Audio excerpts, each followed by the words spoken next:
హైదరాబాద్ యూసఫ్గూడ సమీపంలోని సంజయ్ నగర్లో ఓ వ్యక్తి హత్యకు గురయ్యాడు. అమీర్ ఖాన్ అనే యువకునిపై గుర్తు తెలియని వ్యక్తులు కత్తులతో దాడి చేసి చంపారు. 2 ఏళ్ల క్రితం మాదాపూర్లో జరిగిన ఓ హత్య కేసులో అమీర్ ఖాన్ నిందితుడు. ప్రత్యర్థుల నుంచి ముప్పు ఉందని తెలిసే ఒడిశాలో ఉండేవాడు. కోర్టు విచారణ కోసం 4 రోజుల క్రితం హైదరాబాద్ వచ్చి హత్యకు గురయ్యాడు. జూబ్లీహిల్స్ పోలీసులు కేసు నమోదు చేసి దర్యాప్తు చేస్తున్నారు.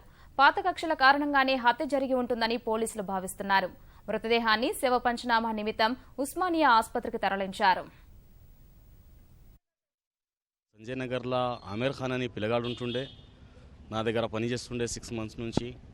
ఆయన 3 days బ్యాకే ఒడిశాలో వర్క్ నడుస్తుంది, ఆడికెళ్ళి వచ్చిండు.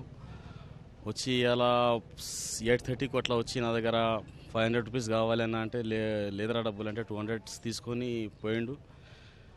పోయి జస్ట్ ఒక హాఫ్ అన్ అవర్ 9:30కి అట్లా మళ్ళీ ఫోన్ వచ్చింది, ఇట్లా ఎవరిని ఇట్లా కొడుతుర్రు అంటే నేను పక్కకే ఉంటా కార్మిక నగర్లో. ఈ సంజయ్ నగర్లో ఒక బొందలగడ్డ పక్కకు గుంత లెక్క ఉంది, ఆడ చాలా చీకటి ఉంది, ఆడ కొడుతుర్రు అంటే జల్దీ పోయి చూస్తే ఈయన మన ఆమీర్ అనే అబ్బాయిని దూరంగా చంపేసారు మొత్తం కత్తిలతోని.